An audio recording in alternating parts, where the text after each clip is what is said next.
ભાવનગર મહુવા તાલુકામાં થયેલ મોબાઈલ ચોરીના ગુનામાં એલસીબી પોલીસને મોટી સફળતા મળી છે।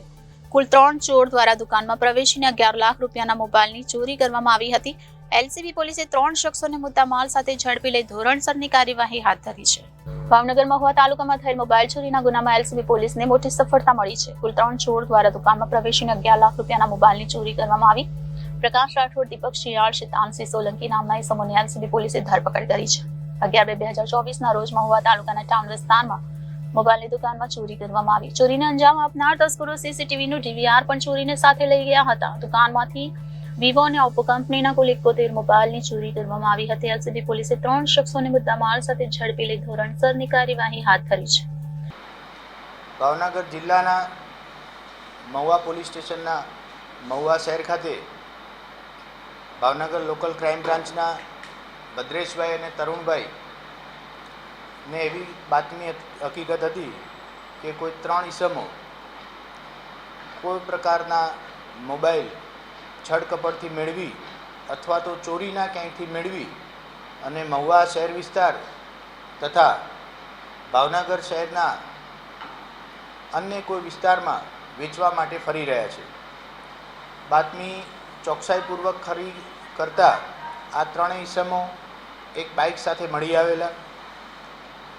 3 ઈસમોની પૂછપરછ કરતા આ ઈસમોની પાસેથી કુલ 71 જેટલા મોબાઈલ મળી આવેલા।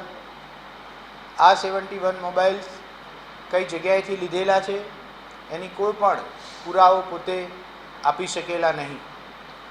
વધુ પૂછપરછ કરતા આરોપીઓએ કબૂલ કરેલ છે કે ગઈ 11 ફેબ્રુઆરી 2024ની રાત્રિએ મહુવા ટાઉનના એક કોમ્પ્લેક્સની શોપ તોડી અને આ મોબાઈલ એમાંથી ચોરી કરી પોતે નીકાળી કાઢેલા છે।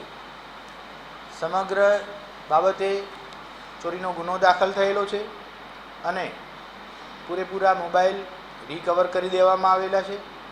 ખાસ કરી આ 3 આરોપી કે જેમના નામ પ્રકાશ, દીપકભાઈ અને શૈતાનસિંહ છે, એમાં શૈતાનસિંહ રાજસ્થાનનો રહેવાવાળો છે, જ્યારે પ્રકાશભાઈ અને દીપકભાઈ મૂળ ભાવનગર જિલ્લાના વતની છે। અગાઉ પણ આ દીપક નામનો આરોપી 12 જેટલા અલગ અલગ ચોરીના ગુનાઓમાં પકડાઈ ચૂકેલો છે। આ 3ને ધોરણસરની અટક કરી કાયદેસરની કાર્યવાહી હાથ ધરી પૂછપરછ કરવામાં આવી રહી છે।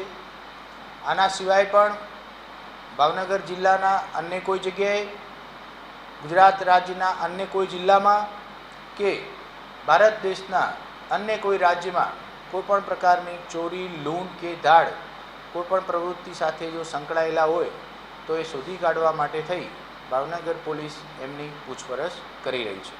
કેમેરામેન રસુલભાઈ સૈયદ સાથે રિપોર્ટર ફિરોઝ મલિક, જનાદેશ ન્યૂઝ, ભાવનગર।